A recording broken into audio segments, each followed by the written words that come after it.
ബിസ്മില്ലാഹിർ റഹ്മാനിർ റഹീം.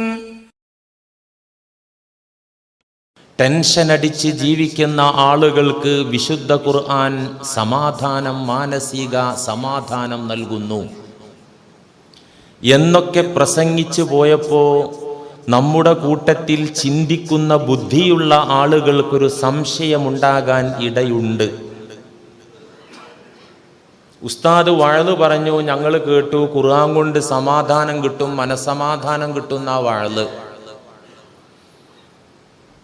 ഞങ്ങളുടെ കൂട്ടത്തിൽ പല ആളുകളും ഖുർആനുമായി ബന്ധപ്പെടുന്നവരാണല്ലോ.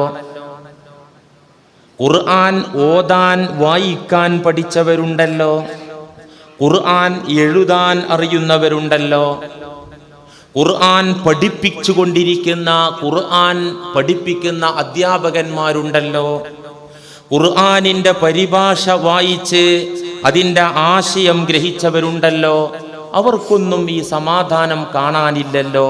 അവരുടെയൊന്നും മനസ്സിലെ ഇരുട്ട് മാറിയതായിട്ടും നമ്മുടെ അനുഭവത്തിൽ നമുക്ക് ബോധ്യപ്പെടുന്നില്ലല്ലോ. അല്ലേ? വലിയ ഖുർആൻ കൊണ്ട് പ്രസംഗിക്കുന്ന വഅ്ള് പറയുന്ന ആളായിരിക്കും. ഒരു അസുഖം വരുമ്പോഴേക്ക് അയാളെ കഥ ബലൂണ് കാറ്റ് പോയ പോലെ ഉണ്ടാവും.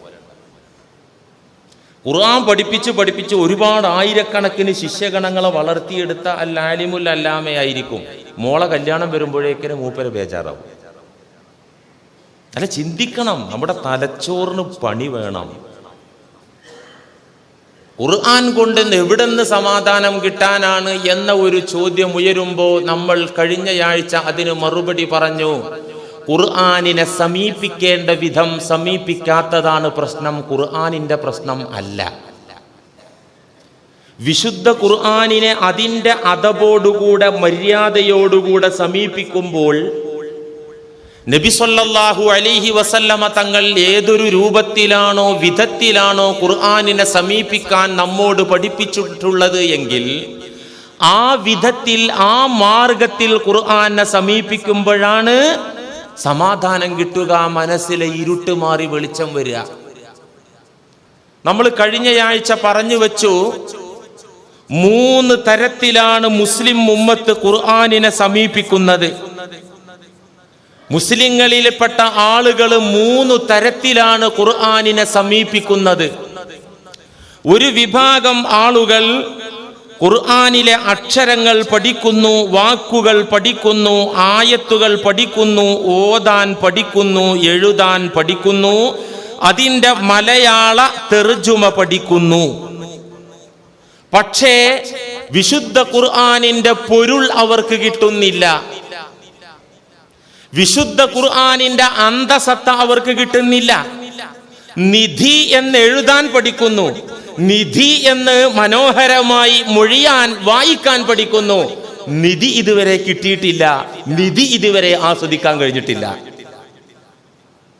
ഇவ்விധത്തിൽ ഖുർആൻ വായിക്കാനും, ഇപ്പൊ നിധി എന്ന് പറഞ്ഞാൽ എന്താണ് അതിന്റെ മീനിങ് എന്ന് അറിയും, പക്ഷെ ആ നിധി സ്വന്തമായിട്ട് കിട്ടിയില്ല, നിധി ആസ്വദിക്കാൻ കഴിഞ്ഞില്ല. ഇതുപോലെ വിശുദ്ധ ഖുർആൻ ഒരു ജീവിത പദ്ധതിയാക്കി സെലക്ട് ചെയ്തില്ല. ജീവിതത്തിൽ വിശുദ്ധ ഖുർആൻ ഒട്ടും കാണാനില്ല. ഇങ്ങനത്തെ ഒരു ഗ്രൂപ്പ്, അവരുടെ അവകാശവാദം എന്താ?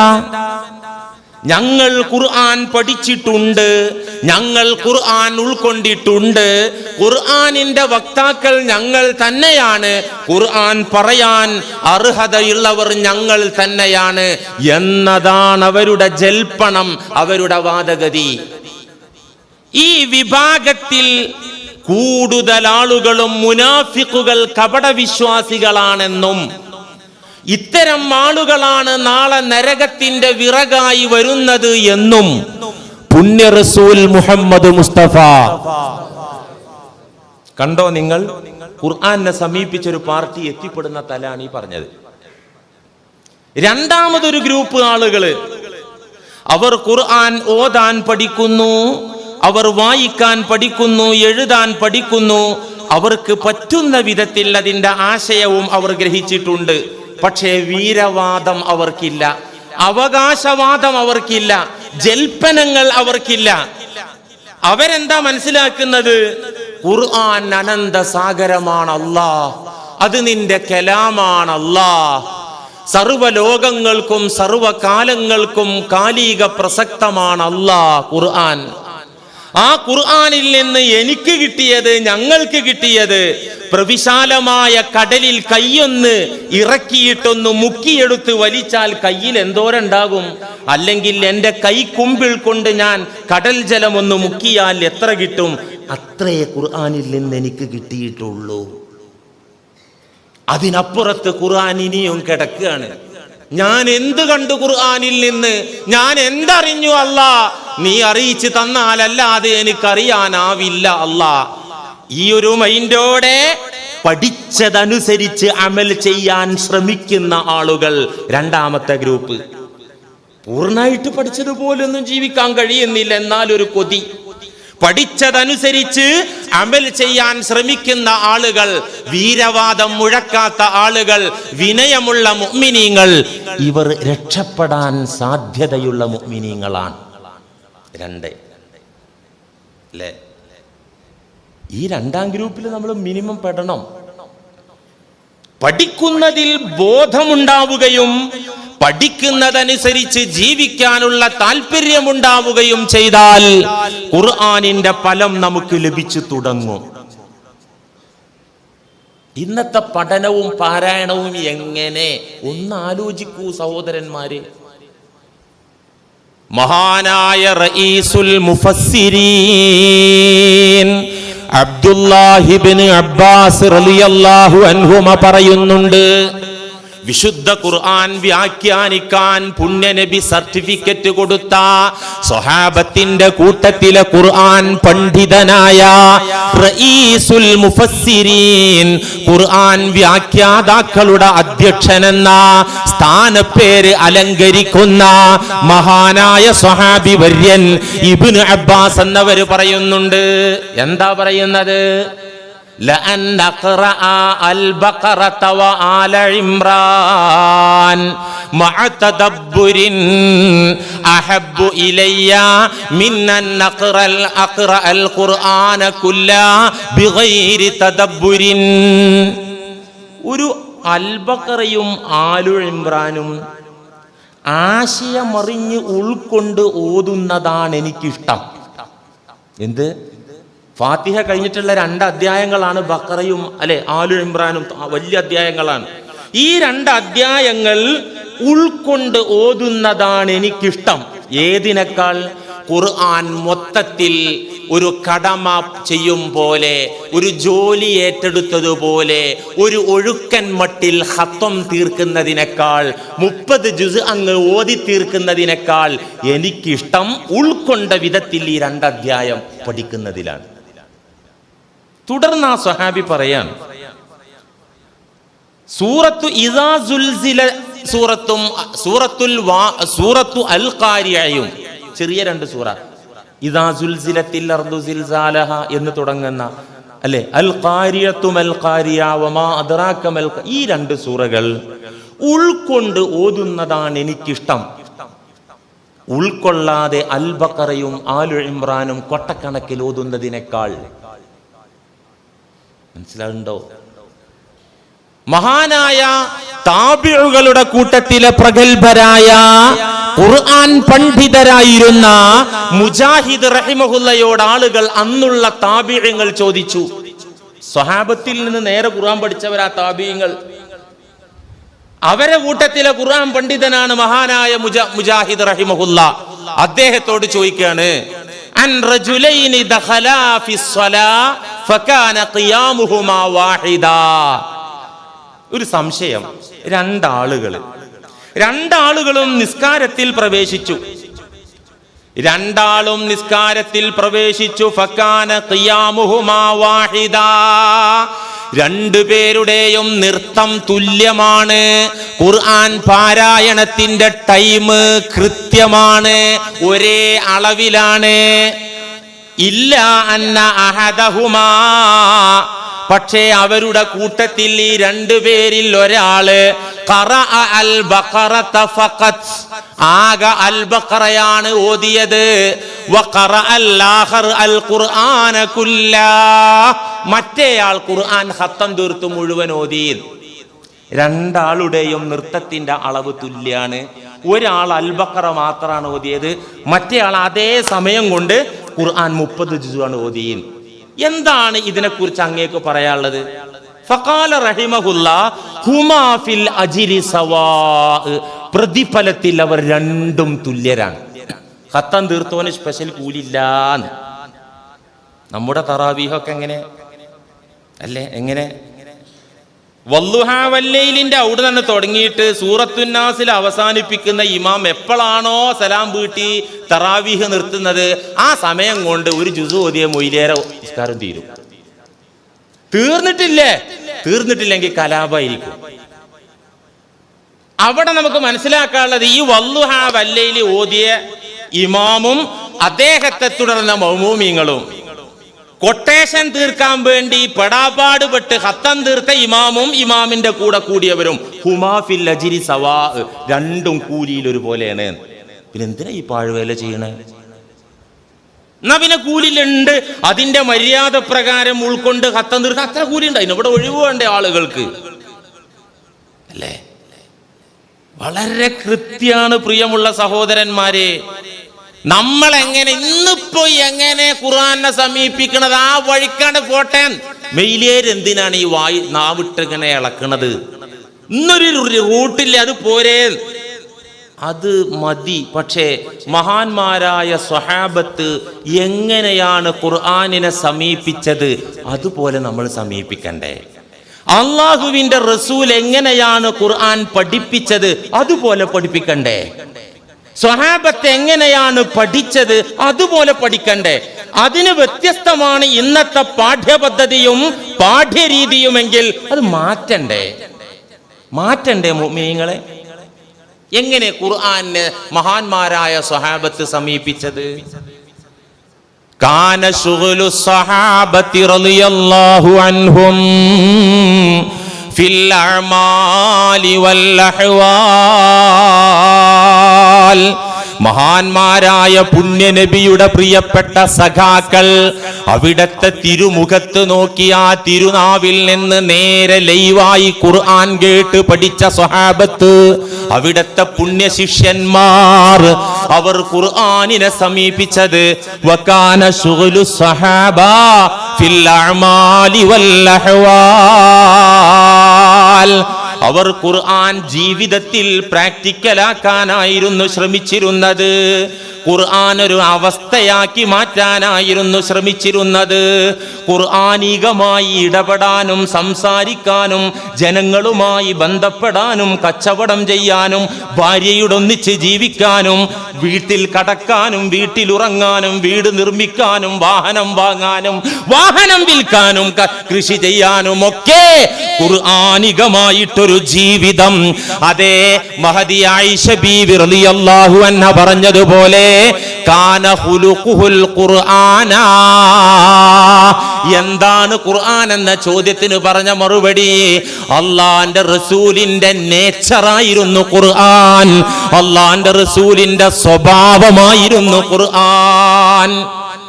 ആളുകളോട് പെരുമാറുന്നത് ഖുർആന്റെ അടിസ്ഥാനത്തിൽ, കച്ചവടം ചെയ്യുന്നത് ഖുർആനിന്റെ അടിസ്ഥാനത്തിൽ, കൃഷി ചെയ്യുന്നത് ഖുർആനിന്റെ അടിസ്ഥാനത്തിൽ, മക്കളെ പോറ്റുന്നത് ഖുർആനിന്റെ അടിസ്ഥാനത്തിൽ.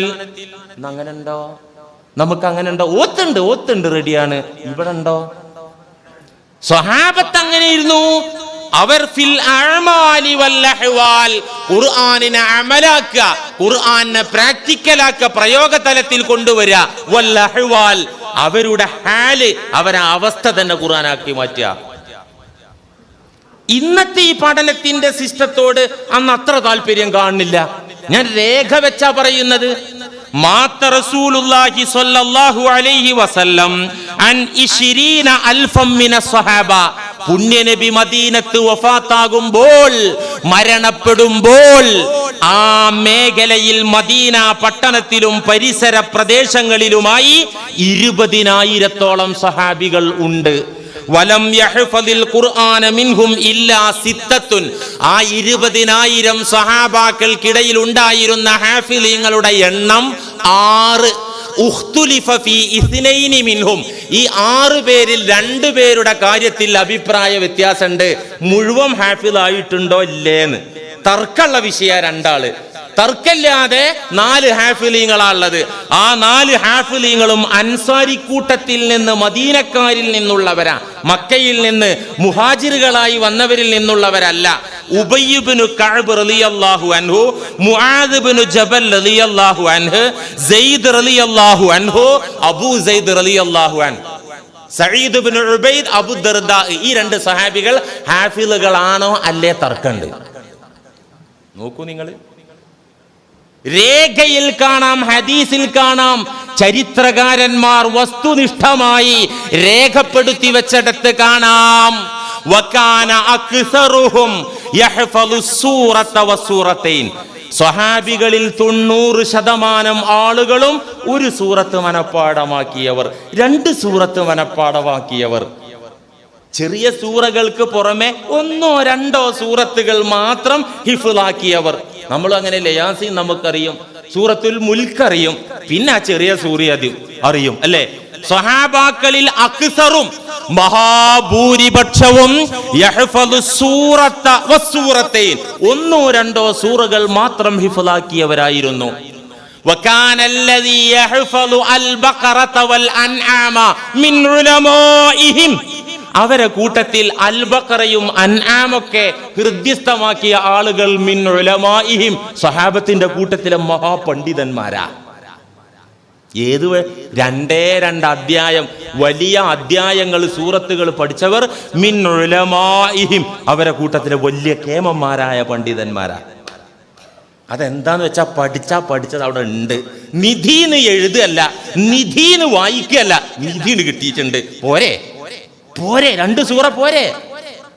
വലമ്മാ ജാഅ വാഹിദുൻ ലിയതഅല്ലമൽ ഖുർആന. ഒരു സഹാബി ഖുർആൻ പഠിക്കാൻ വേണ്ടി പുണ്യ നബിയുടെ സവിധത്തിൽ വന്ന് ആഗ്രഹം പ്രകടിപ്പിച്ചു, യാ റസൂലല്ലാഹ്, ഖുർആൻ പഠിതാവാകണം, എനിക്ക് പഠിക്കണം, എനിക്കൊരു ഖുർആൻ ക്ലാസ് എടുത്ത് തരണം. അങ്ങനെ ഫലം ബന്ധഹ, ഖുർആൻ ക്ലാസ് സ്റ്റാർട്ട് ചെയ്തു. ചെറിയ സൂറകൾ തുടങ്ങിയിട്ട് ആ ക്ലാസ് എത്തി ഇലാ ഖൗലിഹി തആല, ഖുർആനിൽ നിന്നുള്ള അല്ലാഹുവിന്റെ ഒരു വാക്കിലെത്തി, ഫമൻ യഅമൽ മിസ്ഖാല ദർറത്തിൻ ഖൈറൻ യറാ വമൻ യഅമൽ മിസ്ഖാല ദർറത്തിൻ ശർറൻ യറാ. അവിടെ എത്തി. അല്ലാഹുവിന്റെ റസൂലിന്റെ ക്ലാസ്, ഒരു സഹാബിക്കുള്ള ക്ലാസ് അവിടെ എത്തി. അവിടെ എത്തിയപ്പോൾ എന്താണ് അതിന്റെ അർത്ഥം?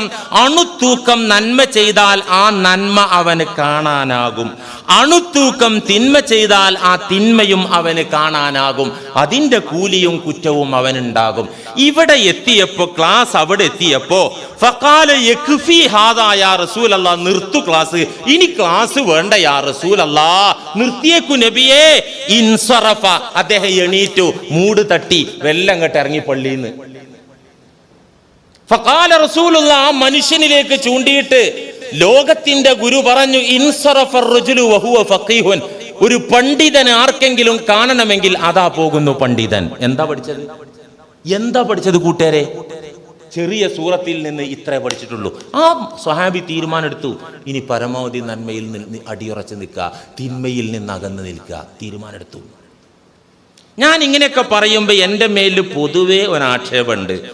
ഈ മൊയ്ലിയേർ കുറച്ച് നല്ല കാര്യങ്ങളൊക്കെ നടക്കുന്നതിനെ വിമർശിച്ച്, അല്ലെ, ഇതൊക്കെ കേൾക്കുമ്പോ ഖുർആൻ പഠിക്കാൻ ആൾക്കാർക്ക് താല്പര്യം കുറയൂലേ മുസ്ലിയാരെ? ആ പഠിക്കുന്ന ആളുകളാണ് പഠിച്ചു പൊക്കോട്ടെ, എന്തിനാണ് അതിൽ വെറുതെ ഭംഗം നിൽക്കുന്നത്, അതിന് വെറുതെ ഇടങ്കോലിടുന്നത് എന്തിനാ എന്ന് ചിന്തിക്കുന്ന, ചോദിക്കുന്നവർ തന്നെ മാന്യ സഹോദരന്മാരെ കൂട്ടത്തിലുണ്ട്. പ്രിയപ്പെട്ടവരെ, ഖുർആനിനെ അവമതിക്കുകയല്ല, അവഗണിക്കുകയല്ല, പരിഗണിക്കുകയാണ്. ഖുർആനിന്റെ ശാപമേൽക്കുന്ന പ്രവർത്തനം, അവിധത്തിലുള്ള സമീപനം അരുതെന്ന് പഠിപ്പിക്കുകയാണ് മുഅ്മിനീങ്ങളെ. ഖുർആന്റെ ശാപമേൽക്കുന്ന വിധത്തിലുള്ള ഖുർആനുമായിട്ടുള്ള ബന്ധം, അത് ഭയപ്പെടണമെന്ന താക്കീത് തരികയാണ് മുഅ്മിനീങ്ങളെ. ഖുർആനുമായി ബന്ധപ്പെടുന്നത് ഒരു പാഴ്വേലയാകുമെങ്കിൽ അത് പാഴ്വേലയാകാതെ ഫലവത്തായ വിധത്തിൽ, നമ്മുടെ നെഞ്ചകത്ത് വെളിച്ചം നിറയും വിധത്തിൽ, നമ്മുടെ മനസ്സിലെ ടെൻഷൻ മാറും വിധത്തിൽ ഖുർആനെ സമീപിക്കണമെന്ന് വളരെ വിനയത്തോടുകൂടെ ഉപദേശിക്കുക മാത്രമാണ് ചെയ്യുന്നത്. ഇത് ഒരു ഭാഗം മാത്രം കേൾക്കുമ്പോൾ തെറ്റിദ്ധരിക്കപ്പോൾ ഞാൻ പറഞ്ഞു താടി കുറെ നീട്ടിയിട്ട് കാര്യമില്ല എന്ന് പറഞ്ഞു.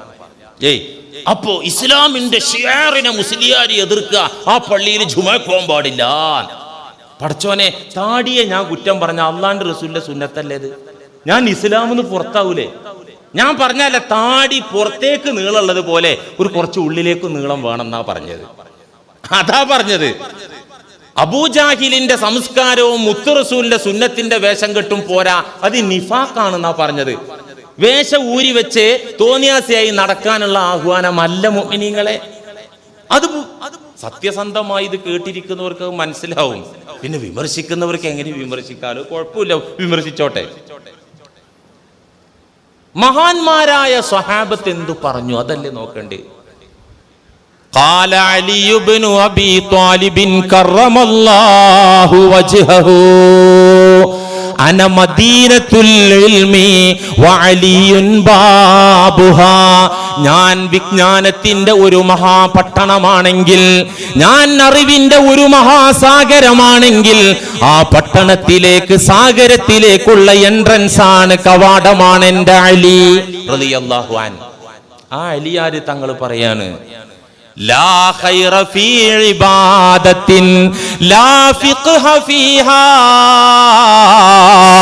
വലാ ഫീ ഖിറാഅത്തിൻ ലാ തദബ്ബുറ ഫീഹാ.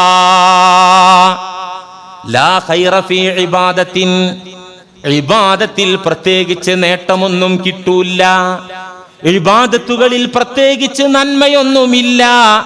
എങ്ങനത്തെ ഇബാദത്ത്? ലാ ഫിഖ്ഹ ഫീഹാ, ഞാൻ എന്താണ് ഈ ചെയ്യുന്നത്, ഞാൻ എന്താണ് ഈ ചൊല്ലുന്നത്, ഞാൻ എന്താണ് ഈ കാട്ടിക്കൂട്ടുന്നത്, ഇക്കാര്യത്തിൽ അവഗാഹമില്ലാതെ യാന്ത്രികമായ ചലനമാണ് ഇബാദത്തെങ്കിൽ ലാ ഖൈറ ഫീഹാ, അതിൽ ഗുണം ഇല്ല, അതുകൊണ്ട് നേട്ടമൊന്നും കിട്ടാനില്ല.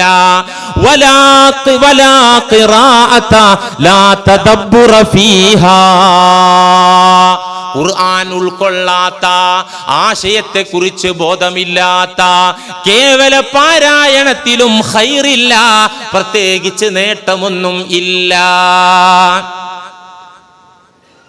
അതുകൊണ്ട് ഖുർആനുമായി ബന്ധപ്പെടുമ്പോ, അത് പാരായണം ചെയ്യുമ്പോ അതിന്റെ വിശുദ്ധ വചനങ്ങൾ അത് അന്വർത്ഥമാക്കാൻ, അത് ഉൾക്കൊള്ളാൻ, അതിനൊരു ശ്രമം നമ്മിൽ നിന്നുണ്ടാകണം.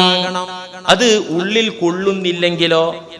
ഇമാം അലി റളിയല്ലാഹു അൻഹു തുടർന്ന് പറയുന്നുണ്ട്, ഉള്ളിലേക്ക് കേറുന്നില്ല. കേറണമെന്നുണ്ടെങ്കിൽ ഇല്ലാ ബി തർദീദിൻ, റിപ്പീറ്റ് ചെയ്താൽ കുറച്ചൊക്കെ കേറും. ഇപ്പൊ ഫാത്തിഹ ഒരു തവണ ഓതിയപ്പോ അങ്ങോട്ട് മനസ്സ് കൂട്ടാക്കിയില്ല. അൽഹംദുലില്ലാഹി റബ്ബിൽ ആലമീൻ, ഇത് 5% കേറിയുള്ളൂ. അൽഹംദുലില്ലാഹി റബ്ബിൽ ആലമീൻ ഫല്യുറദ്ദിദ്, നീ ആവർത്തിക്കണം.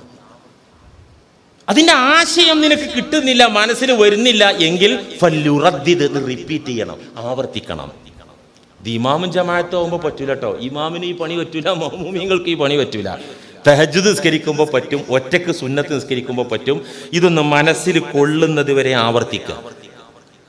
ഖറഅ റസൂലുള്ളാഹി സ്വല്ലല്ലാഹു അലൈഹി വസല്ലം ബിസ്മില്ലാഹിർ റഹ്മാനിർ റഹീം. അല്ലാഹുവിന്റെ റസൂൽ ബിസ്മി ഓതി ഒരിക്കൽ, ഫറദ്ദദഹാ 20 മറ, ആ ബിസ്മിയെ അല്ലാഹുവിന്റെ റസൂൽ 20 തവണ ആവർത്തിച്ചോതി. എന്ത് ഉസ്വാസം കൊണ്ടല്ല, റഹ്മാനി എന്നുള്ള ഹാ റെഡി ആയിട്ടില്ല എന്നുള്ള ഉസ്വാസം കൊണ്ടല്ല ആവർത്തിച്ചത്. അള്ളാന്റെ റസൂല് ബിസ്മി ഓതിയ തങ്ങള് ഫറദ്ദദഹാ 20 മറ, 20 തവണ അത് റിപ്പീറ്റ് ചെയ്തു. നിന്ന നിപ്പിൽ, ആ ടൈമിൽ തന്നെ, പിന്നല്ല. ബിസ്മില്ലാഹിർ റഹ്മാനിർ റഹീം, ബിസ്മില്ലാഹിർ റഹ്മാനിർ റഹീം എന്ന് വെച്ചാൽ ആദ്യം പോയ ഭാഗത്തേക്കല്ല രണ്ടാമത്തെ ബിസ്മിയിൽ ചിന്ത പോയത്. മൂന്നാമത് ബിസ്മി ഓതിയപ്പോ മറ്റൊരു ആശയ മേഖലയിലേക്കാണ് പോകുന്നത്. അങ്ങനെ പോയി 20ാമത്തെ തവണ ബിസ്മി ഓതുമ്പോ മറ്റൊരു പൊരുളിലേക്കാണ്, മറ്റൊരു അത്ഭുതത്തിലേക്കാണ് അള്ളാന്റെ റസൂൽ ചിന്തിച്ചത്. ഇങ്ങനെയാണ് മഹാനായ സ്വഹാബികളുടെ കൂട്ടത്തിലെ പ്രസിദ്ധ സ്വഹാബി അബൂദർ റളിയല്ലാഹു അൻഹു മദീനത്തെ പള്ളിയിൽ ജമാഅത്തിന് വന്നിരുന്ന സ്വഹാബിയാണ്. ആ സ്വഹാബി അനുഭവം പറയുന്നുണ്ട്. അള്ളാന്റെ റസൂൽ ഇമാം നിൽക്കുമ്പോ ഒരായത്ത് ഒന്നിലധികം തവണ റിപ്പീറ്റ് ചെയ്യാറുണ്ട്.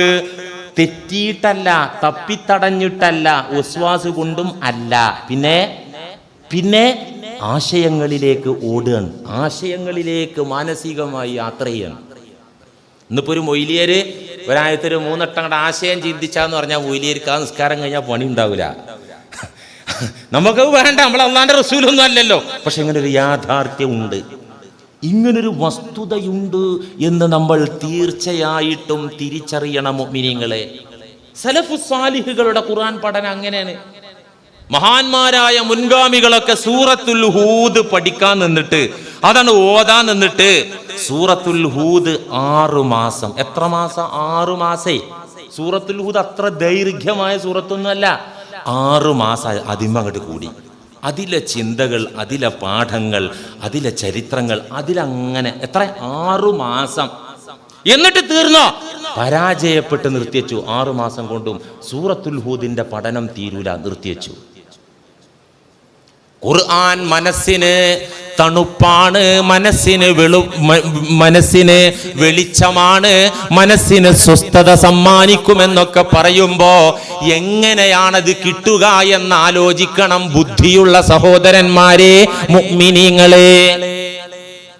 ഖുർആനിന്റെ പൊരുൾ നമുക്ക് നഷ്ടമായതിന്റെ കാരണം, ഖുർആനിന്റെ പ്രവിശാലമായ ആശയം നമുക്ക് കിട്ടാതെ പോയതിന്റെ കാരണം, മഹാനായ ഹുജ്ജത്തുൽ ഇസ്ലാം അബൂ ഹാമിദുൽ ഗസാലി റഹിമഹുല്ല ഇഹിയയിൽ പറയുന്നുണ്ട് 4 കാരണം. എന്തേ ഖുർആന്റെ പൊരുൾ നമുക്ക് കിട്ടാതെ പോയി? എന്തേ ഖുർആൻ കൊണ്ട് സമാധാനം നമുക്ക് കിട്ടാതെ പോയി? എന്തേ ഖുർആനിൽ നിന്ന് വെളിച്ചം നമുക്ക് കിട്ടാതെ പോയി? 4 കാരണം. ഒന്നാമത്തെ കാരണം മഹദുഹുമാ അൻ യകൂനൽ ഹമ്മു മുൻസരിഫൻ ഇലാ തഹ്ഖീഖി ഹുറൂഫിഹി ബിഇഖ്റാജിഹാ മിൻ മഖാരിജിഹാ. അൻ യകൂനൽ ഹമ്മു, ഖുർആനെ സമീപിക്കുന്നവരുടെ ചിന്തയും പരിശ്രമവുമായി തീരുക, ബിതഹ്ഖീഖിൽ ഹുറൂഫി, അക്ഷരപൂജയിൽ കേന്ദ്രീകരിക്കപ്പെടുക. അക്ഷരപൂജ അതന്നെ, അതിനപ്പുറമൊന്നുമില്ല. ബിതഹ്ഖീഖിൽ ഹുറൂഫി, അക്ഷരം ക്ലിയർ ആകണം.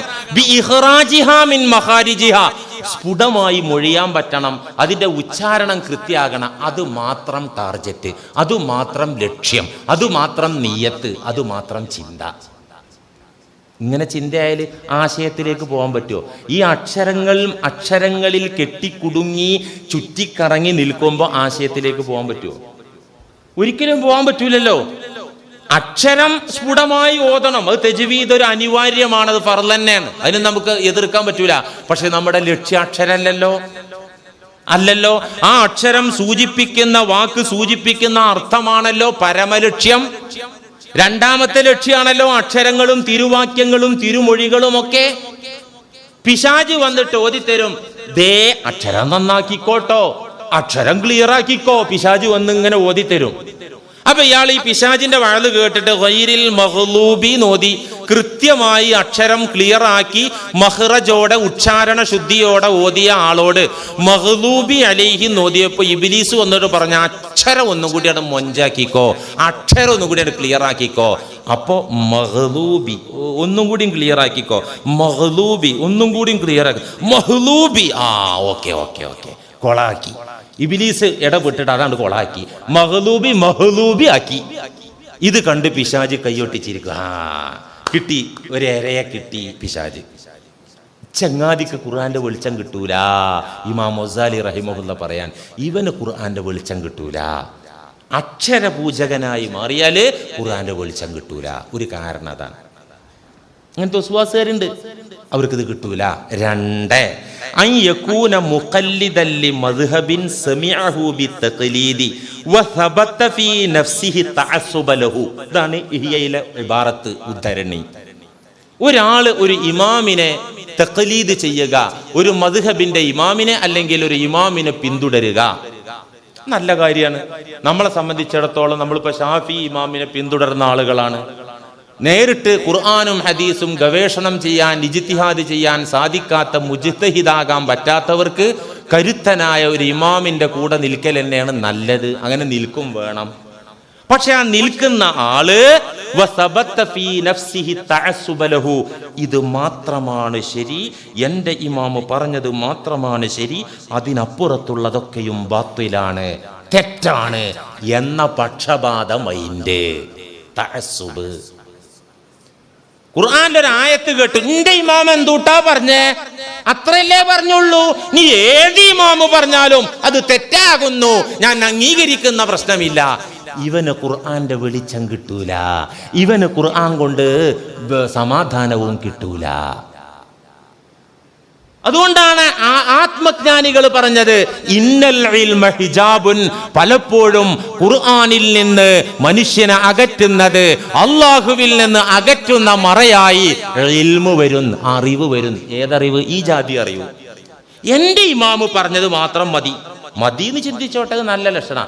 അതേ ലോകത്ത് ശരിയുള്ളൂ, വേറൊന്നും ശരിയല്ല എന്ന പക്ഷപാത മൈൻഡ് ഇമാമിങ്ങൾക്കിടയിൽ അതില്ല. ഇമാമുന ശാഫിഈ റഹിമഹുല്ല ഖുർആനിൽ നിന്നും ഹദീസിൽ നിന്നും ഗവേഷണം ചെയ്ത് കണ്ടെത്തിയ മതവിധികൾ അതുമാത്രമാണ് ശരിയെന്ന ജൽപ്പനം, അവകാശവാദം ഇമാമുന ശാഫിഈ റളിയല്ലാഹു അൻഹുവിനില്ല. മറ്റു ഇമാമിങ്ങളെ ആദരിക്കുന്നു, ഇമാമിങ്ങളെ അഭിപ്രായങ്ങളെ ബഹുമാനിക്കുന്നു. ഒരു അഹ്മദ് ഇബ്നു ഹംബൽ റഹിമഹുല്ലക്ക് ഇമാം ഷാഫിയോട് വിയോജിപ്പോ എതിർപ്പോ ഇല്ല, ശത്രുതയില്ല, പരസ്പരം ബഹുമാനിക്കുകയാണ്. എന്നിട്ട് ഷാഫികൾ ഹനഫികൾ എന്ന് പറഞ്ഞിട്ട് അത് ആ പറ്റേ പാർട്ടിയാണ്. ഏത് പാർട്ടി? ആ മദ്ഹബാരി. അങ്ങനെയൊക്കെ പറയുന്ന ആളുകള് തഅസ്സുബാണത്. ഈ സങ്കുചിത മനോഭാവം ദീനിന്റെ കാര്യത്തിൽ ഒക്കെ ശരിയാ. അബൂ ഹനീഫ റഹിമഹുല്ലയുടെ വീക്ഷണം ശരിയാ, മഹാനായ ഇമാം ഷാഫിയുടെ വീക്ഷണം ശരിയാണ്, അഹ്മദ് ഇബ്നു ഹംബൽ തങ്ങളുടെ വീക്ഷണം ശരിയാണ്, മാലിക് ഇബ്നു അനസ് റഹിമഹുല്ലയുടെ വീക്ഷണം ശരിയാണ്. ക്രോഡീകരിക്കപ്പെട്ട 4 മദ്ഹബും ശരിയാണ്. ഇഷ്ടമുള്ളത് സ്വീകരിക്കാം. സാമ്പാർ മുന്നണിയാക്കണ്ട, സൗകര്യമുള്ള കെട്ടിയോളെ തൊട്ട ഒതുറിയില്ല ഹനഫി മദ്ഹബ്, എന്നാ പിന്നെ ആ വിഷയത്തിൽ ഹനഫി ആയിക്കോട്ടെ. ഒതുടുക്കുന്നിടത്ത് കുറച്ച് സൗകര്യം ഷാഫി മദ്ഹബ്, എന്നാ പിന്നെ അത് ഷാഫി ആയിക്കോട്ടെ. ഇങ്ങനെ ഒരു സാമ്പാർ 5ാമത്തെ മദ്ഹബ് അതാകണ്ട. അങ്ങനത്തെ ഒക്കെ വളവന്മാരുണ്ട് നമ്മളെ കൂട്ടത്തില്. ചുരുക്കി പറയട്ടെ, ഖുർആന്റെ വെളിച്ചവും ഖുർആനിൽ നിന്നുള്ള സമാധാനവും തടയപ്പെടുന്നതിന്റെ പ്രധാനപ്പെട്ട ഒരു കാരണം സങ്കുചിത മനോഭാവം. മദ്ഹബിന്റെ കാര്യത്തിൽ സങ്കുചിത മനോഭാവം. എന്റെ ഇമാമ് പറഞ്ഞതിനപ്പുറത്തേക്ക് ഞാനില്ലേ, പിന്നെ എങ്ങനെ ഇവന് ഖുർആന്റെ വെളിച്ചം കിട്ടുക? ഇങ്ങനെ. ഇതാ 2. 3 ഞാൻ വായിച്ച ഖുർആൻ ട്രാൻസ്ലേഷൻ, യൂസുഫ് അലിയുടെ ഇംഗ്ലീഷ് ട്രാൻസ്ലേഷൻ, ഞാൻ അത് വായിച്ചിട്ടുണ്ട്. അതുതന്നെയാണ് ഖുർആനിനർത്ഥം, അതിനപ്പുറത്ത് അർത്ഥമില്ല. ഞാൻ ഖുർആൻ വ്യാഖ്യാനം വായിച്ചിട്ടുണ്ട്, ഇമാം റാസിയുടെ തഫ്സീറുൽ കബീർ വായിച്ചിട്ടുണ്ട്. അതിനപ്പുറം ഖുർആൻ ആശയമില്ല, വ്യാഖ്യാനമില്ല. ഞാൻ 10 വാള്യം വായിച്ചിട്ടുണ്ട്, അത്രേ ഖുർആൻ അർത്ഥമുള്ളൂ. അല്ലെങ്കിൽ 40 വാള്യം വായിച്ചിട്ടുണ്ട്, അത്രേ ഖുർആൻ ആശയമുള്ളൂ, വ്യാഖ്യാനമുള്ളൂ, അതിനപ്പുറത്ത് ഇല്ല എന്ന പൊട്ടത്തരം മനസ്സിലാക്കി വെക്കൽ ഖുർആനിന്റെ വെളിച്ചം തടയപ്പെടാൻ കാരണമാണ്. ഖുർആൻ കൊണ്ട് സമാധാനം നഷ്ടപ്പെടാൻ കാരണമാണ്. എന്ത്? ഞാൻ വായിച്ചു മലയാള പരിഭാഷ, അതന്നെയാണ് അതിന്റെ അർത്ഥം, അതിനപ്പുറത്ത് അർത്ഥമില്ല എന്ന് തെറ്റിദ്ധരിക്കുക. ആ ആൾക്ക് ഖുർആൻ വെളിച്ചം നൽകൂല, ആ ആൾക്ക് ഖുർആൻ സമാധാനം നൽകൂല. ഈ അബദ്ധധാരണയെ ഖുർആൻ തന്നെ തച്ച് തകർത്തിട്ടുണ്ട്. ഇന്നോദിയ സൂറത്തിലുണ്ടല്ലോ, ഖുല്ലൗ കാനൽ ബഹ്റു മിദാദൻ ലികലിമാതി റബ്ബി ലനഫിദൽ ബഹ്റു ഖബ്ല അൻ തൻഫദ കലിമാതു റബ്ബി വലൗ ജിഇനാ ബിമിസ്ലിഹി മദദാ. എന്താണ് പറഞ്ഞത്? കടലിലെ വെള്ളം മുഴുവൻ മഷിയാക്കി എഴുതിയാലും ഖുർആന്റെ അർത്ഥം ചെയ്ത തീരൂല എന്നാണോ? അങ്ങനെയല്ല പറഞ്ഞത്. വലൗ ജിഇനാ ബിമിസ്ലിഹി മദദ. ഇപ്പുള്ളതുപോലത്തെ ഒരു കടൽ ഇനി ഉണ്ടാക്കി. ഇപ്പൊ ഭൂമിയുടെ 3/4 ഭാഗം കടലാ. അത് മുഴുവൻ എഴുതി തീർത്തിട്ട് വലൗ ജിഇനാ ബിമിസ്ലിഹി, തത്തുല്യമായി വീണ്ടും സമുദ്രത്തെ നാം കൊണ്ടുവന്ന് എഴുതിയാലും നടക്കൂല നബിയേ. ഖുർആന്റെ ആശയം അതിനപ്പുറത്താണ്, അതിലും വളരെ വ്യാപ്തിയുള്ളതാണ്, വിശാലമാണ് നബിയേ. ഇത് പ്രഖ്യാപിക്കൂ ലോകത്തോട്, എന്താ ഖുർആൻ പറഞ്ഞത്. പിന്നെ എങ്ങനെ 40 വാള്യത്തിൽ ഒതുങ്ങുക? 100 വാള്യം വ്യാഖ്യാനം എഴുതി എങ്ങനെ ഒതുങ്ങുക? 1000 വാള്യം വ്യാഖ്യാനം. ഈ പള്ളി നിറയെ ഖുർആന്റെ വ്യാഖ്യാനം എഴുതി നിറച്ചു വെച്ചാൽ തീരുവോ? കടല് 2 തവണ കടലിലെ വെള്ളം മഷിയാക്കി വറ്റിച്ചാലും തീരൂല എന്നാ പറഞ്ഞത്. അപ്പോ എഴുതപ്പെടാത്തത് ഖുർആന്റെ ആശയായിട്ടുണ്ട്. എഴുതപ്പെടാത്തത് അതെങ്ങനെ? മഹാന്മാരെ കൽബിൽ അള്ളട്ട് കൊടുക്കുന്നത് ഖുർആന്റെ അർത്ഥം. മുഹീദ്ദീൻ ഷെയ്ഖിനെ നിങ്ങൾ കേട്ടിട്ടില്ലേ? കേട്ടിട്ടുണ്ട്.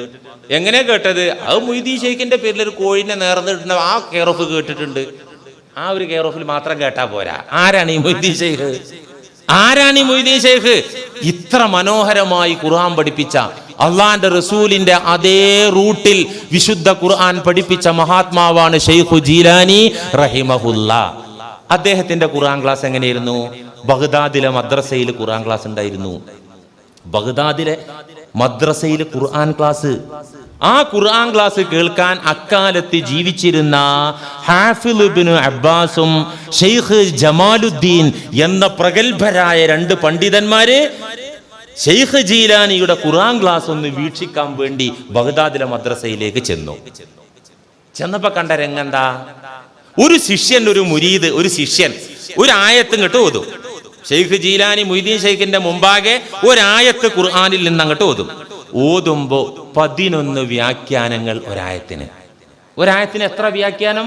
11 വ്യാഖ്യാനങ്ങൾ. 11 വ്യാഖ്യാനം പറഞ്ഞപ്പോ സന്ദർശിക്കാൻ ചെന്ന അക്കാലത്തെ പ്രഗത്ഭ പണ്ഡിതന്മാരായ ഹാഫിള് ഇബ്നു അബ്ബാസ് കൂടെയുള്ള മഹാപണ്ഡിതനായ ഷെയ്ഖ് ജമാലുദ്ദീനോട് ചോദിച്ചു, ഒരായത്തിന് 11 അർത്ഥാപ്പി പറഞ്ഞേക്കണേ, നീ അത് കേട്ടിട്ടുണ്ടോ മുമ്പ്? ഷെയ്ഖ് ജമാലുദ്ദീൻ പറഞ്ഞു, ഞാൻ കേട്ടിട്ടുണ്ട്. ഇത് താബിഈങ്ങൾ സ്വഹാബത്തൊക്കെ പറഞ്ഞ അർത്ഥ, രേഖയിലുള്ള അർത്ഥാണ് ഷെയ്ഖ് തങ്ങൾ പറഞ്ഞത്. സുബ്ഹാനല്ലാഹ്, അവിടെ തീർന്നില്ല. അതേ ആയത്തിന് പിന്നെ 40 വ്യാഖ്യാനങ്ങളാണ് തുടർന്ന് പറയുന്നത്. ഇത് 11 വ്യാഖ്യാനം സ്വഹാബത്ത് പറഞ്ഞ അർത്ഥം, താബിഈങ്ങൾ പറഞ്ഞ അർത്ഥം, അതാണ് സ്റ്റോപ്പ് ഇട്ടിട്ട് പിന്നെ 40 വ്യാഖ്യാനങ്ങൾ അതേ ആയത്തിന് ഷെയ്ഖ് ജീലാനി തങ്ങൾ പറഞ്ഞപ്പോ ഹാഫിള് ഇബ്നു അബ്ബാസ് തോണ്ടി ഷെയ്ഖ് ജമാലുദ്ദീനെ, ഇത് എവിടെയെങ്കിലും കേട്ടിട്ടുണ്ടോ? ഇത് ചെവി മുളച്ചതിന് ശേഷം ഇന്നോളം കേട്ടിട്ടില്ല. പക്ഷേ ഇത്ര കറക്റ്റായ അർത്ഥം, ഖുർആൻ ഇത്ര ഇണങ്ങുന്ന അർത്ഥം, കാലിക പ്രസക്തമായ അർത്ഥം, ലഹാ മആനിൻ കമൗജിൽ ബഹരീന, സമുദ്രത്തിലെ തിരയടിക്കും പോലെ, സമുദ്രത്തിലെ തിര വരും പോലെ ഖുർആൻ എന്ന് പറയുന്ന സാഗരത്തിന്റെ അർത്ഥം ഇങ്ങനെ പുതുങ്ങിക്കൊണ്ടിരിക്കുക. 21ാം നൂറ്റാണ്ടില് അർത്ഥം പറയുമ്പോ ഈ കാലത്തിനനുസരിച്ചുള്ള അർത്ഥം ഖുർആനിൽ നിന്ന് കിട്ടണം. അങ്ങനെയെങ്കിൽ കാലികാവുള്ളൂ. ഒരൊട്ടകത്തിന്റെ കയറും പിടിച്ച് കടിഞ്ഞാണും പിടിച്ച് മരുഭൂമിയിലൂടെ നടക്കുന്ന മനുഷ്യന്മാർക്ക് മാത്രമുള്ളതാണോ ഖുർആൻ? അല്ല, ഇന്നുള്ളവർക്കുമാണ് ഖുർആൻ. അതെവിടെ കിട്ടും? നമ്മുടെ കൽബ് അങ്ങോട്ട് ക്ലിയർ ആക്കുമ്പോ അവിടെ ഇറങ്ങി വരും, അള്ളാഹു ഇട്ടു തരും. ആരിഫീങ്ങൾക്ക് അങ്ങനെ ഖുർആനിന്റെ അർത്ഥങ്ങൾ ഇഷ്ടം പോലെ കിട്ടിയിരുന്നു. ഇതാണ് ഈ 40 അർത്ഥങ്ങൾ, 40 വ്യാഖ്യാനങ്ങൾ ഷെയ്ഖ് ജീലാനിയുടെ ചരിത്രത്തിൽ കാണാം. അപ്പൊ 3ാമത്തെ കാരണം എന്താണ്? ഞാൻ വായിച്ചത് അത്രേ ഉള്ളൂ എന്ന് തെറ്റിദ്ധരിക്കുക. 4ാമത്തെ കാരണം അൻയകൂന മുസിറൻ അല ദംബി ഔ മുത്തസിഫൻ ബികിബിരിൻ വഉജ്ബിൻ വഗളബിൻ. പാപിയായി ജീവിക്കുന്നവർക്ക് ഖുർആൻ കിട്ടൂല. മുസിറൻ അല ദംബി, പാപത്തിൽ അടിയുറച്ചു നിൽക്കുന്ന തെമ്മാടികൾക്ക് ഖുർആൻ കിട്ടൂല. ഔ മുത്തസിഫൻ ബികിബിരിൻ വഉജ്ബിൻ വഗളബിൻ വഹിർസിൻ, അഹങ്കാരം, ആർത്തി, രോഷം, കോപം, അതുപോലത്തെ ദുഷിച്ച മനോരോഗങ്ങൾ ഉള്ളവരുടെ മനസ്സിലും ഖുർആൻ വെളിച്ചം തരൂല. നിത്യത്തെമ്മാടി, നിത്യ ദുസ്വഭാവി, ഇവർക്ക് ഖുർആന്റെ വെളിച്ചം കിട്ടൂല, ഖുർആൻ കൊണ്ട് സമാധാനം കിട്ടൂല. ഇത് സൂറത്തുൽ വാഖിഅയിൽ അല്ലാഹു പറഞ്ഞിട്ടുണ്ട്. എന്താ വാഖിഅയിൽ അല്ലാഹു പറഞ്ഞത്? ഇന്നഹു ലഖുർആനുൻ കരീം ഫീ കിതാബിൻ മക്നൂൻ ലാ യമസ്സുഹു ഇല്ലൽ മുതഹ്ഹറൂൻ തൻസീലും മിർ റബ്ബിൽ ആലമീൻ ഇന്നഹു ലഖുർആനുൻ കരീം. ഇത് ആദരണീയമായ അതിമഹത്തായ ഖുർആനാണ് കേട്ടോ. ഏതോ പൈങ്കിളി സാഹിത്യമെന്ന് നിങ്ങൾ തെറ്റിദ്ധരിക്കണ്ട, ഏതോ സാഹിത്യ പുസ്തകമെന്ന് നിങ്ങൾ തെറ്റിദ്ധരിക്കണ്ട, ഏതോ നിയമ പുസ്തകമെന്ന് നിങ്ങൾ അന്ധവിശ്വാസത്തിൽ പെടണ്ട, ഏതോ യുക്തി പറയുന്ന ഗ്രന്ഥമെന്ന് നിങ്ങൾ വിചാരിക്കണ്ട. ഇന്നഹു ലഖുർആനുൻ കരീം. ഇത് ആദരണീയമായ അതിമഹത്തായ ഖുർആൻ തന്നെയാകുന്നു. ഫീ കിതാബിൻ മക്നൂൻ. സുരക്ഷിതമായ കിതാബിൽ നിലകൊള്ളുന്നതാണത്. സുരക്ഷിതമായ കിതാബിൽ. ഇവിടെ നിൽക്കുന്ന മുസാഫിൽ ഇത് സുരക്ഷിതമെന്ന് നമുക്ക് അവകാശപ്പെടാൻ പറ്റൂല. ഇസ്ലാമിന്റെ ശത്രുക്കൾക്ക് വേണമെങ്കിൽ അത് കരിക്കാം, അല്ലെങ്കിൽ അതിന്മേൽ മുള്ളാം. പരിസര പ്രദേശത്തൊരു യുക്തിവാദി ചെയ്തു എന്ന് ഞാൻ വന്ന കാലത്ത് കേട്ടു, ഖുർആനെ ചവിട്ടി എന്ന്. അള്ളാഹു കാക്കട്ടെ, മുസാഫിനെ ചവിട്ടി എന്ന്. അത് നിന്നയാണ്, കുരുത്തക്കേട് തന്നെയാണ്. പക്ഷേ നമുക്ക് അവകാശപ്പെടാൻ പറ്റുമോ ഇത് സുരക്ഷിതമായ കിതാബാണെന്ന്? അള്ളാഹു പറയുന്നു, അള്ളാന്റെ കിതാബ് ഫീ കിതാബിൻ മക്നൂൻ. മുത്തിനെ കുറിച്ച് പറയുന്നു, ലുഅ്ലുഉം മക്നൂൻ. ചിപ്പിക്കകത്ത് സുഭദ്രമായി മൂടിവെച്ച മുത്ത് മക്നൂൻ. ഇതുപോലെ ഫീ കിതാബിൻ മക്നൂൻ. ഖുർആൻ സുരക്ഷിതമായ ഒരു കിതാബിൽ, അല്ലാഹുവിന്റെ ലൗഹുൽ മഹ്ഫൂദ് എന്ന കിതാബിൽ സുരക്ഷിതമാക്കി വെച്ചതാണത്. അതുകൊണ്ട് ലാ യമസ്സുഹു ഇല്ലൽ മുതഹ്ഹറൂൻ. വിശുദ്ധന്മാരല്ലാതെ അതിനെ തൊട്ടിട്ടില്ല, പരിശുദ്ധരല്ലാതെ അതിനെ സ്പർശിച്ചിട്ടില്ല. ആയത്തിന്റെ അർത്ഥം അങ്ങനെയാണ്. ലാ യമസ്സുഹു, ഖുർആനെ ടച്ച് ചെയ്തിട്ടില്ല, ഖുർആനെ സ്പർശിച്ചിട്ടില്ല. ഇല്ലൽ മുതഹ്ഹറൂൻ, വിശുദ്ധരല്ലാതെ. വിശുദ്ധനായ അല്ലാഹു വിശുദ്ധ മലക്കായ ജിബ്രീൽ അലൈഹിസ്സലാം മുഖേന വിശുദ്ധ പ്രവാചകനായ മുഹമ്മദ് മുസ്തഫ സല്ലല്ലാഹു അലൈഹി വസല്ലമ തങ്ങൾക്ക് ഇറക്കി കൊടുത്തതാണ്. അത് അബൂജാഹിൽ കേട്ടാൽ അബൂജാഹിൽ അത് കിട്ടൂല. ചേകന്നൂർ മൗലവി ഖുർആൻ സുന്നത്ത് സൊസൈറ്റി ഉണ്ടാക്കി. ഖുർആൻ തുടക്കം മുതൽ ഒടുക്കം വരെ റിസർച്ച് ചെയ്തു. അയാൾക്ക് ഖുർആൻ കിട്ടിയിട്ടില്ല. എന്തുകൊണ്ട്? ലാ യമസ്സുഹു ഇല്ലൽ മുതഹ്ഹറൂൻ. അത് വിശുദ്ധർക്ക് മാത്രമേ അത് കിട്ടുള്ളൂ. നിധി എന്ന് എഴുതാൻ പറ്റും, നിധി എന്ന് വായിക്കാനും പറ്റും, നിധി കിട്ടൂല. നിധി ആർക്കാ കിട്ടുക? മുത്തഹരീങ്ങൾക്കേ കിട്ടുക. ലാ യമസ്സുഹു ഇല്ലൽ മുതഹ്ഹറൂൻ തൻസീലും മിർ റബ്ബിൽ ആലമീൻ. ഇതിന്റെ അവതരണം ഐവി ശശിയുടെ അവതരണമല്ല. തൻസീലും മിർ റബ്ബിൽ ആലമീൻ. ലോകരക്ഷിതാവിൽ നിന്നാണ് ഇതിന്റെ അവതരണം. അതുകൊണ്ട് ആർക്കേ കിട്ടുള്ളൂ? വിശുദ്ധന്മാർക്കേ കിട്ടുള്ളൂ. അപ്പൊ കൽബിൽ നിറയെ കച്ചറയും മാലിന്യം കയറ്റി വെച്ചവന് ഖുർആൻ കൊണ്ട് സമാധാനം കിട്ടൂല. പറഞ്ഞിട്ട് കാര്യമില്ല, ഖുർആൻ വെളിച്ചം തരൂല. അപ്പോ 3 വിധത്തിലാണ് ഖുർആനെ സമീപിക്കുക നമ്മൾ പറഞ്ഞു. ഒന്നെങ്ങനെയാ സമീപിക്കുന്നത്? ഒന്ന് വെറും ഓത്തും വായനയും പഠനവും പഠിപ്പിക്കലും മാത്രം ഖുർആനിക ജീവിതം ഇല്ലാത്ത ടീം, അത് അപകടമാണ്. രണ്ടാമത്തെ ടീമാണ് ആര്? മുഅ്മിനീങ്ങൾ. അവർക്ക് അറിയുന്നത് പോലെ അമൽ ചെയ്ത് അവകാശവാദങ്ങൾ ഉന്നയിക്കാൻ പോകാതെ ഖുർആനെ ബഹുമാനിച്ച് ജീവിക്കുന്ന, ഖുർആൻ പഠിച്ച ഉൾക്കൊണ്ട മഹാന്മാരെ ആദരിച്ച് ജീവിക്കുന്ന നല്ല മുഅ്മിനീങ്ങൾ. ഇനി മൂന്നാമത്തെ ഒരു ടീം, അതാണ് ഖുർആൻ വഹിച്ചവർ. അവരാണ് ഖുർആൻ വഹിച്ചവർ. അവരെ കൽബിലാണ് ഖുർആൻ ഉള്ളത്. റസൂലുള്ളാഹി സ്വല്ലല്ലാഹി അലൈഹി വസല്ലം വഫാത്താകുമ്പോൾ മുസാഫിൽ ഖുർആൻ ഇല്ല. മുസാഫിൽ ഖുർആൻ ഇല്ല.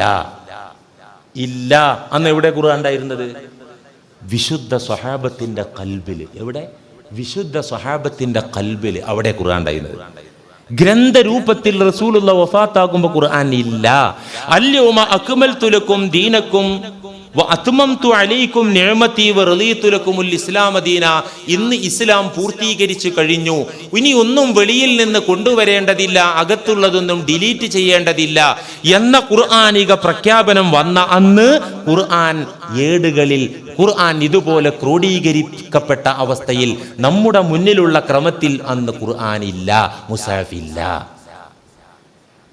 പിന്നെ അന്ന് എവിടെയുള്ളത്? അന്ന് വിശുദ്ധ സ്വഹാബത്തിന്റെ കൽബിലാണ് ഉണ്ടായിരുന്നത്. ഇതുപോലെ ഖിയാമത്ത് നാൾ വരെ കൽബിൽ ഖുർആൻ വഹിക്കുന്ന ഒരു ടീമുണ്ട്. ഇൻഷാ അല്ലാഹ് അവരെക്കുറിച്ച് അള്ളാഹിന്റെ റസൂൽ എന്താണ് പറഞ്ഞത്, അള്ളാഹു എന്താണ് പറഞ്ഞത്, അത് നമുക്ക് അടുത്ത ആഴ്ച പരിശോധിക്കാം. മുഅ്മിനീങ്ങളെ, ഖുർആനെ സമീപിക്കേണ്ട വിധത്തിൽ നമ്മൾ സമീപിക്കണം. അപ്പോഴാണ് അതുകൊണ്ട് നേട്ടം കിട്ടുള്ളൂ. ഇല്ലെങ്കിൽ അതുകൊണ്ട് കോട്ടാണ് ഉണ്ടാവുക. AK-47 തോക്ക് ഉപയോഗിക്കാൻ അറിയുന്നവൻ ഉപയോഗിക്കണം.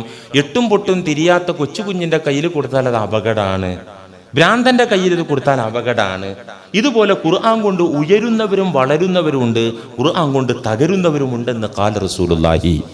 ഇതിൽ ഞാനൊരു ഉത്ബോധനം നടത്തി എന്നല്ലാതെ ഇവിടെ തന്നെ ഖുർആൻ ഹാഫിളീങ്ങളാകാൻ പഠിക്കുന്ന കുട്ടികളുണ്ട്, അവരും കൂടി നിരുത്സാഹപ്പെടുത്തുന്നത് വേണോ എന്നൊക്കെ ചോദിക്കുന്ന ചോദ്യം മാന്യാണ്. പക്ഷെ ഞാൻ അതിനെയല്ല പറയുന്നത്, അതിനെ വിമർശിക്കുകയല്ല, കുറ്റപ്പെടുത്തുകയല്ല. ഖുർആന്റെ ശാപമേൽക്കുന്ന ആ ദുരന്ത ഭൂമിയിൽ നിന്ന് നമ്മൾ രക്ഷപ്പെട്ട് ഖുർആൻ സമാധാനം തരുന്ന, ഖുർആൻ ജീവിതത്തിൽ വെളിച്ചം തരുന്ന, ഖുർആൻ മരിക്കുമ്പോൾ സന്തോഷം തരുന്ന, ഖുർആൻ ഖബറിൽ കൂട്ടിന് വരുന്ന ഒരവസ്ഥയിലേക്ക് നമ്മൾ വളരാനാണ് പറയുന്നത്. അള്ളാഹു തൗഫീഖ് ചെയ്യുമാറാകട്ടെ.